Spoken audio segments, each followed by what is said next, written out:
Welcome back to another episode of Conversations, and we're talking all about Survivor Series here today as it's right around the corner. This Saturday, Survivor Series Wargames is going down live from Vancouver, British Columbia, Canada, and I'm actually incredibly jealous. I'm Canadian, okay, but I had lots of people reaching out to me saying, you should go to the show. Connor, you need to be at Wargames, and I agree. I want to be there so bad. The only problem is I happen to live in Ontario, Canada, near Toronto, and a lot of people seem to have this misconception about how big Canada actually is. When they hear the term Canada, they think that we're like neighbors, that we're next door to each other. And I think a lot of that stems from the fact that our population is so low. Like, I'm pretty sure we are just bigger than the entire state of California, or maybe even California has more people than all of Canada does. It's insane. Like, we don't have that many people here in Canada. So people tend to think that we're super duper close to everybody, and that if there's a show in Canada, that means it's within driving distance. That is not the case. Canada is the second largest country on the planet, and it is a big space. We go all the way from one coast to the other coast. And if I wanted to get out to Vancouver, Canada, let me see here. If I wanted to go from where I'm at right now, let's take a quick live Google Maps, okay? So if I wanted to drive from where I'm at to Vancouver, British Columbia, it would take me a grand total of, as we type in here, Vancouver, BC, the directions to get there from my location. I just blocked it. Oh, good God. Let's try this again. This is a one take right here. My editor has some time off here today, so it's just me, okay? It's just me. So if I was to leave right now and I wanted to drive to Vancouver, British Columbia, from where I'm located, if I went through the United States, that's right, not even staying in Canada, if I went through the United States, it would take me just a chill 40 hours of driving to get there. And if I wanted to stay within Canada, it would take me, actually, it's not even showing me an option here to stay in Canada. It's like saying, dude, you'd be a dumbass if you wanted to stay in Canada to go all the way to Vancouver, because you got to go all the way north through Ontario, through Winnipeg, all the way across. Good Lord, that would be a crazy long drive. So no, to answer people's questions, no, I do not plan on going to Survivor Series Wargames. I was trying to figure out a way that I could get myself there. I was figuring out, like, is it possible to fly out there and stay for a little bit? And I was going to do that when I went all the way to San Diego for TwitchCon earlier this year. There was the whole Air Canada strike that was going on here in Canada, and I had originally booked my tickets through Air Canada, and I thought, all right, well, since I can't use this Air Canada flight anymore, I'm going to cancel it, get a refund, hopefully in flight tokens. If they gave me straight cash, that'd be great, but, hopefully in flight credits or something like that, and then I would use the flight credits from that flight to go to Vancouver, and then all I would have to do is buy the ticket and my hotel room. Air Canada never refunded me my points, and so I was completely out all of that from their flight because it didn't actually go on straight. It doesn't matter. I didn't get my money, and I'm not able to go out to Vancouver as a result. So I unfortunately can't make it, and I really, really wanted to. It would have been a lot of fun. I know my buddy, the Botch Guy, is going, and that to me would have been so cool to actually meet Botch Guy in real life. We go way back. Oh my goodness. Like, we started a podcast 4 years ago.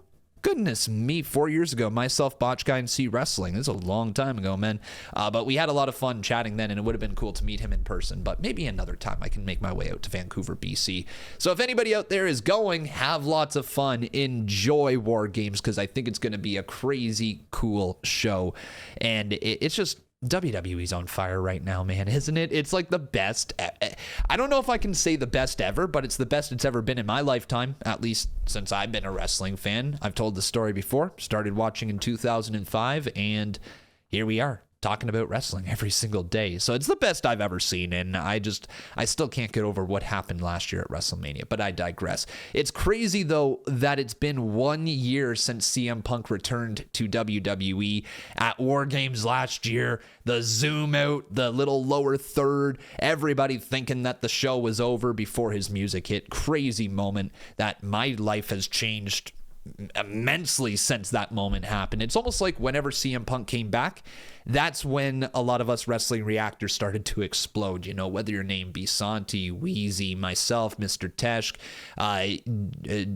Jake TV 72, Mini Portable. There's lots of great creators out there that exploded because of the CM Punk return. Seeing our faces on TV, getting our reactions put on TV as a result was very, very, very cool. And they did it again most recently on Monday Night Raw, where they actually had people's reactions to CM Punk being the fifth member in Wargames on TV. So shout out to all the creators that made it there. I think once again it was Jake, it was Wheezy, and it was Santi and Minnie, right? Pretty sure all four of them were on there. So very, very cool to see. And then also another cool thing that happened when we're talking about these creators being on TV is recently I was in a freaking Netflix commercial. WWE posted a Netflix commercial. Well, I should say Netflix, okay? WWE and Netflix collaboration posted a commercial hyping up WWE on Netflix coming in the new year. And the very first thing you see is literally my face. Like, well, almost the first thing, okay? You get the little Netflix logo with the live, and then it goes, and then it's my face, okay? So it's pretty cool, man. The very first thing you see other than the Netflix logo is my face. Not even a WWE move, not even a championship, not even Cody Rhodes, who, by the way, I just posted a brand new photo of him winning the WWE Undisputed Championship. It is signed as well, right there over top of the fireplace, looking damn good, man. I'm actually in the process of redoing this entire background right here. I got some pretty cool ideas for it, but yeah, wherever we were at right there, it was crazy, man. We were talking about Netflix. It was crazy just being a part of Netflix. It really was, and I don't know what else to say about it other than that Hollywood Con's here. Right? Hollywood Con, baby. But I actually have a purpose for today's podcast, okay? I'm not just sitting here rambling. Oh my God, I've been rambling for 7.5 minutes now. Good Lord, Con, get to the point. I asked you over on Twitter to submit any bold predictions or thoughts and theories you have going into Survivor Series War Games. And today's podcast is, well, we're going to talk a little bit about them. We're going to talk about some of the outlandish theories out there. We're going to talk about what could potentially happen at the show and where are we going now moving into the future, because we've got the Royal Rumble coming up after War Games. And then once the Royal Rumble happens, we've got Elimination Chamber, which, by the way, coming to Toronto, Ontario, Canada. Your boy's going to be there. I'm going to do everything that I can to get tickets to go to that. But then we have the Elimination Chamber. Then it's WrestleMania. So, like, we're not far away. We also have Saturday night's main event in there as well. So, like, that's another show to talk about. But if we really look at it, Saturday night's main event, Royal Rumble, Elimination Chamber, WrestleMania. Like, we are on the road to WrestleMania. 4 PLEs left if you include Survivor Series 5 before the show of shows.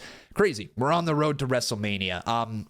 But before we get too far into these bold predictions, I do have an actual prediction that I have to talk about just a little bit, okay? And that's because during my predictions video, I totally left out my Gunther and Damian Priest predictions. It's kind of funny because I recorded the whole thing. I actually made some points on it.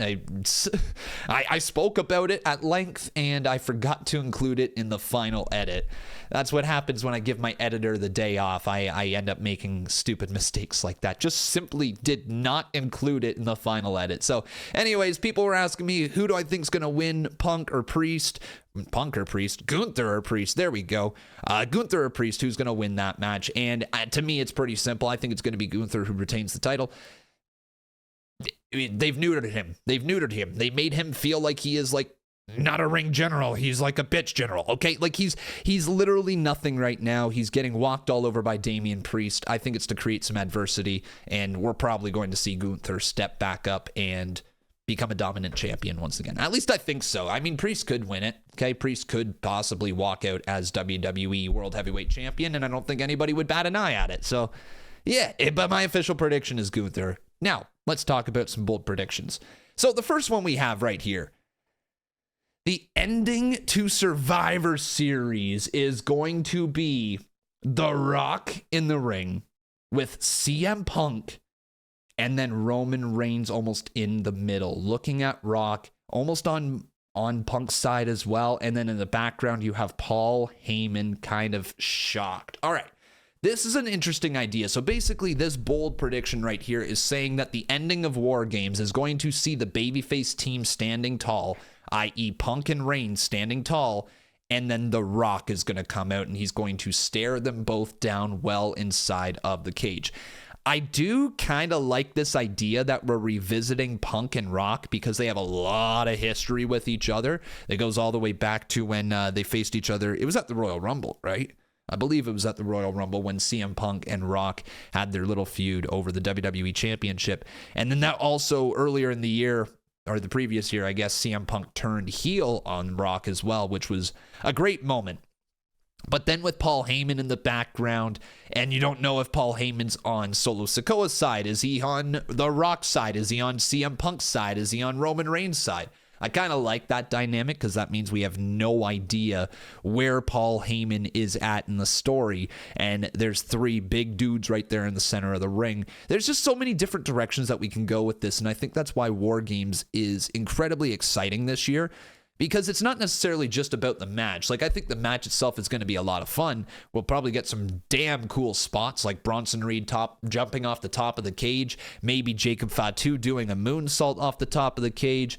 Hell, who knows? Jey Uso could do a splash off the top of the cage. There's three people right there who could jump off the top and make a pretty cool moment if they really wanted to. I know the match is going to be fine, but it seems like a lot of the excitement is about the story, whether it's the dynamics between the characters in this match, or is there going to be a heel turn? Is somebody returning in this match? You know, does Seth Rollins get involved? There's a bunch of different directions to go, but the idea of the ending being Rock, Reigns, and Punk staring each other down in the center of the ring with Paul Heyman on like the Jumbotron looking scared, dude, it's kind of a cool idea. Now, the other idea that they have right here is when all is said and done, we get Rock and Roman completely facing off with each other. And I like this direction right here because for me, this is the direction I think WWE needs to go after Wargames, where we need to fully establish that Rock and Roman are not on the same page. All right, we need to fully establish it now. We need Rock to be on one side with the new bloodline and Roman to be on the other side with his OG team. Draw the lines. It's time. It's official. We have to do it. I don't think anybody wants to see this teased anymore where we don't know what the future is for The Rock and him just coming out here for a minute at the end of the show and then walking away and leaving us with just the same amount of questions. We did that at Bad Blood. Now it's time to move forward with the story. It's time to get the next chapter here, and that is Rock aligning himself with the new bloodline. And I think it needs to be revealed that Solo Sikoa isn't the guy calling the shots necessarily. He's been more so the mouthpiece. And while Solo Sikoa may be viewed as the tribal chief, Rock is the high chief. Everything The Rock says trumps Solo, and I think that's very, very key. So the fact that we'll get the final boss back in a different way going up against Roman Reigns would be very, very cool. And then also that creates a little wedge here wondering, do we go all the way to WrestleMania with Rock versus Roman? Or is this like the Royal Rumble match? Is Rock and Roman going down at Royal Rumble and they're trying to make Cody Rock be the bigger match at WrestleMania? Or maybe even Rock, Roman, Cody in some sort of triple threat. Hell, we might not get anything at the Royal Rumble and they might just go to the triple threat. Like I said, so many different directions to come out of Wargames here, but The Rock needs to be involved in my opinion. And then here's the other idea with The Rock, is that if we were to truly reach the next level of this story, have Roman be taken out by The Rock at the end of Wargames, whether it be to cost him the match or whether it be to just like a beatdown after the match, after Roman Reigns' team wins or something like that. But having Paul Heyman align with The Rock. If Paul Heyman, the guy who had two cell phones, one with Roman Reigns and the other one with The Rock on it, like if after he smashed that phone, I know people are all up in arms over this smashed phone. Like if Paul Heyman's phone was smashed, you could go get a new phone and still keep that same number, but it was disconnected.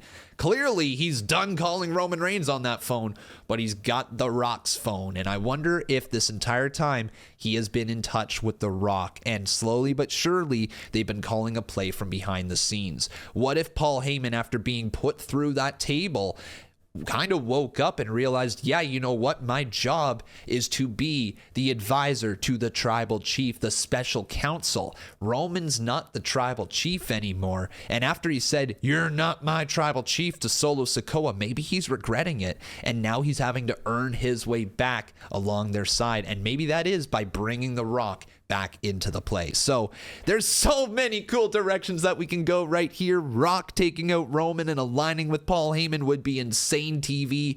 I also don't know if I love that long term though, because that means then Paul Heyman will be with The Rock long term, and Paul Heyman and The Rock should be on TV together a lot, but we know The Rock won't be on TV all the time. It would make for a great build to WrestleMania though, don't get me wrong. I just also love the idea of Paul Heyman eventually ending up with somebody else. Like if we really look into the story, it'd be super cool if he was the special counsel to, say, Jimmy Uso. Like we haven't really talked about that much yet. Jimmy Uso was caught Paul Heyman was caught winking at Jimmy Uso, and Jimmy Uso nodded back at Paul Heyman. There might be more to that. And if we get really into the depths of this story and what the purpose of the Bloodline story was, let's go back. Roman Reigns, when he started out, he was elevated by Paul Heyman. Paul Heyman and Roman Reigns rose up the card, and then they started bringing up the Usos with them. And then the Usos rose up the card, and the Usos became one of the most famous, well-known, well-decorated tag teams in WWE history. They rose right up that card, and then all of a sudden, it was Solo Sikoa who was plucked out of NXT, and then he rose up the card on the main roster, becoming the tribal chief eventually. If we're really looking into this, Jey Uso broke away as a main event star, so that means Jey Uso was established as a main event star. Roman Reigns was truly established as a top tier act in WWE, and Solo Sikoa was elevated and established as a main eventer. There's one person left in this group that was not elevated. That's Jimmy Uso.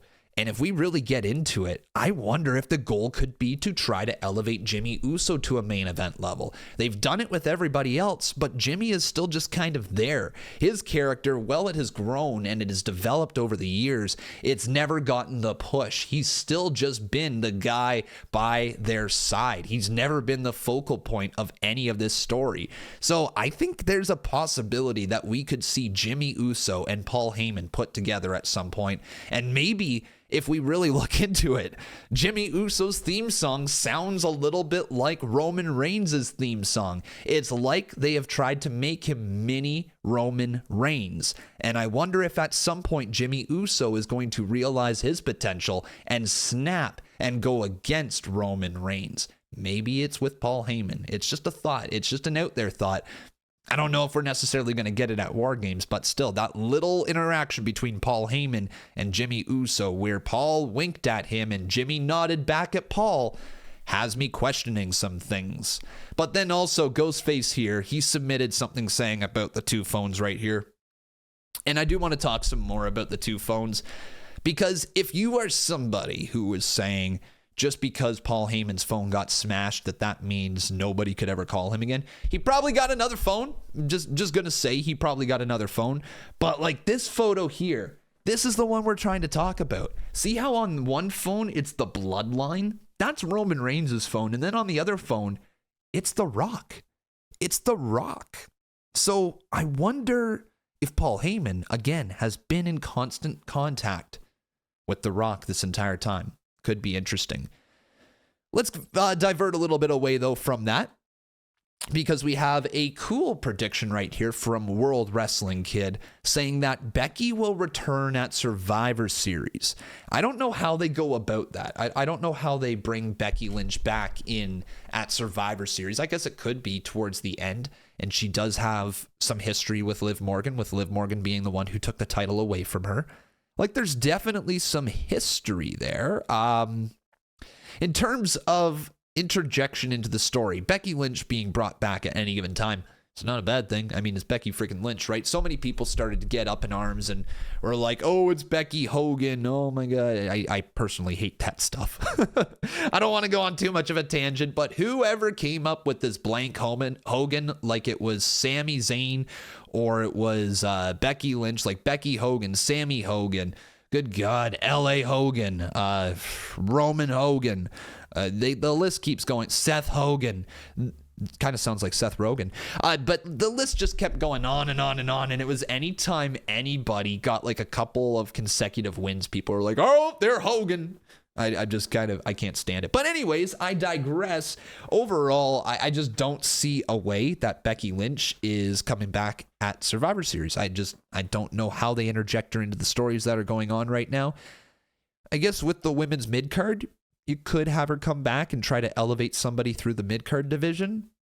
You could have her go against Liv Morgan again, so that way we get a little bit of a breather between Rhea Ripley and Liv. You could have her go against Nia Jax on SmackDown if you wanted, but like none of those sound as interesting as like some other people coming back, right? So like I think if Becky Lynch is still looking for time at home, you keep her at home. Say, hey Becky, like now's not the time. Come back after WrestleMania. You know, with all the stories that are going on right now, I don't think Becky Lynch really has a spot this year at WrestleMania. I just don't see it unless it's fighting for a mid-card title, which it potentially could be. We have the women's IC title and the women's United States title coming around, so that's kind of cool. Now, here's an interesting theory about Survivor Series. I could see Dominic coming out and giving Liv her crown jewel ring and using it as a weapon like wow, what the hell is his name? MJF, there we go, does with his ring. Oh boy. So yeah, I love this idea right here of Liv Morgan using the crown jewel ring as a weapon. It's been a long time, a very long time. Hell, I can't even picture any time that they've done this in WWE, but if they have, it's been a very long time since we've seen somebody use a ring as a weapon that they've won in WWE. And Liv Morgan winning the Women's Crown Jewel Championship and getting that ring as a result, very, very cool. I kind of hope Cody uses it as well, though, at some point in his feud with Kevin Owens, especially if they're starting to slowly turn Cody heel in front of our very eyes. That'd be a neat way to escape the feud against Kevin Owens as well, but it would fit Liv Morgan's character, wouldn't it? Her using that Crown Jewel Championship ring to pop out the win inside of Wargames. Hell, if it was against Rhea Ripley as well, if she pins Rhea Ripley with the Crown Jewel ring, that's some good stuff right there. How about Tiffany Stratton, though? This bold prediction right here says Tiffany cashes in. Now, with Tiffany Stratton, she is a part of the Wargames team that has the Women's World Champion on it and the WWE Women's Undisputed Champion. That is a thing. She's on their team inside of Wargames. And if at any given point there's an opportunity, Tiffany Stratton could cash in. We saw last year during Wargames, Rhea Ripley tease the cash in for Damian Priest, and it never amounted to anything. I wonder if somehow Tiffany Stratton cashes in during this match. But I have a little bit of an issue with her cashing in here, because then I don't understand how the rest of the match will go, right? Like if she cashes in right here, and you have 4 people on each team in the ring, 4 other people from each team, making it a total of 10 people in the ring, and she cashes in, what happens to the match that's going on right now? You know, like, does all of a sudden, if she pin Nia Jax, does that mean she's the champ and then the rest of the Wargames match continues? Because now I'm confused. I'm very confused. I don't know how it could possibly work. Does everybody who is in the ring take a step back, or do they go to the other ring while there's a match going on the right side and then the left side's only for Wargames? Like, it doesn't make a ton of sense how she could cash in and actually make it make sense. The only way I can see it making sense is if, let's say, Nia Jax or hell, Liv Morgan start off inside the cage and then right away she cashes in. You know, like she comes running out of that shark cage somehow and cashes in immediately. It's the only way I could see it working, but even then there's plot holes. There's like things that don't make sense with it. So let me know in the comments if you can see Tiffany Stratton cashing in. Just let me know how it's going to go down, because I don't honestly have a clue. Cammy says Naomi turns heel and betrays the team, relieving herself. That's not what she's doing. Revealing herself as Jade's attacker. Yeah, so Naomi officially turning heel inside of Wargames is this person's prediction, and being revealed as Jade's attacker. I like it. I like it. I think that this is a great idea for Naomi. It would definitely get a lot of momentum for Naomi. A lot of people are behind her already, so why not? I just wonder if Naomi is going to truly pull off the heel role the way that I think she can. Because part of me wonders if they just haven't given her enough time as a babyface to truly rise up that card, because she's got all the momentum, man. She's got so many people behind her, like I said, and so many people want to see her successful that you could give her one more shot as a babyface and just give her a heel to go up against. Like if Bayley was revealed to be Jade's attacker, and then it was Bayley who attacks Naomi in Wargames, like do exactly what happened to Dakota Kai and Tegan Nox, have Bayley turn on Naomi in the shark cage. Hey, like, you know, there you go. That's how you write that story moving forward. Then it's Bayley versus Naomi. Then it's Bianca Belair saying that I was telling you all you can't trust Bayley. Gets in Naomi's ear and saying you can't trust Bayley, all this stuff. And then it's revealed that Jade was attacked. But what if down the line, maybe Jade comes back from this attack and saying, Bayley, you just took credit for it. You didn't actually attack me. And dun dun dun, it was Bianca Belair. And oh my God, the soap opera drama. You know, like this is, it's so dumb. I love wrestling. I really do. But the idea of Naomi turning heel is also interesting. And I think that somebody is turning heel inside of Wargames. It's going to happen. It's going to be a thing. So let me know. Who do you think's turning heel inside of Wargames? Do we also get a change of championships at the show? We might. Shinsuke Nakamura versus LA Knight for the United States Championship. It's going down. It's official. And Nakamura looks so dope, dude. I've referred to him as like a Sith Lord about 5 or 6 times right now, or at least over the last couple of weeks here. This guy is looking amazing. I love this idea of Shinsuke and LA Knight for the United States title. And I like this right here from Daniel saying that it will be Shinsuke who wins the United States title. It will create a very interesting chase for LA Knight over the US title again. And that direction is cool because I don't know if LA Knight is ready to be moved up to the next level at this point. I know the fans are behind him. I just don't want him to get lost in the shuffle, right? If he moves away from the United States title and starts elevating to the upper main event area, then he could potentially be lost in the shuffle, and I don't want to see that for him. Him chasing after the United States title after losing it to Shinsuke Nakamura might be the best story for him, and it could be just a couple month run for Shinsuke and then LA Knight gets the title back. I think that's a great idea, and the way that we could see the growth of LA Knight, how he could evolve into the next level, maybe he gets a little pissed at Nakamura. There's something there. So the idea of LA Knight going on the chase again is cool. And the last thing we're going to talk about here today is potentially another title change. And that is, what if Ludwig Kaiser becomes the Intercontinental Champion? And then you have Sheamus chasing after Ludwig and eventually taking the title from him, becoming Intercontinental Champion. And it's a cool idea. Any way to get the IC championship onto Shamo is a great call. This guy deserves it. He puts on banger after banger after banger and never seems to get true love from the WWE. Getting a push, getting that push to the Intercontinental Championship and then winning it. The one title he hasn't won, it's money. It needs to happen. It feels like a WrestleMania in the moment, though. I don't know if it's going to happen here at Wargames. It would be cool to see it happen at Wargames, but it's just... Hey, you know, I feel like at least we're going to get a longer run, maybe with Braun Breaker. If we're not getting a longer run with Braun Breaker, then the chase with Ludwig winning the IC title. Maybe Sheamus hits the bro kick on Braun Breaker. Ludwig throws Sheamus out of the ring and steals the pin. You know, there's something there. But that is it here for Conversations. I want to also talk about one more thing, okay? This is the last thing, and it's very, very quickly here. I have some pretty big updates coming here soon. I don't want to break them right now, but I will just say a few things to keep an eye out for. The month of December, a lot of my videos are going to be pre-recorded. I'll talk about this in another podcast, but I do have...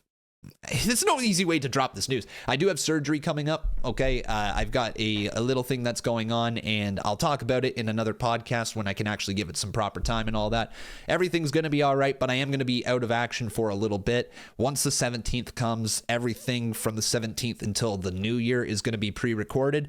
and then we'll see where I'm at in the new year. That also means that there will be no live streams from the 17th onwards, just until I'm healthy and all good to go again. So I'll update you guys a little bit more in the next week's podcast, or in 2 weeks podcast time, whatever it is, whenever the next podcast is that's coming out that I talk about this. But I'll give you guys more up-to-date information, what you can expect from the channel, and anything that you need to know that way. All right, but that's it for me. Thank you for listening to Conversations. You have yourself a wonderful day, and get ready. Okay, Survivor Series my God, I'm just hitting everything around here. Survivor Series this Saturday. Be there. I'll be live. All right, so join my live stream. Take care, everybody. Have a good one.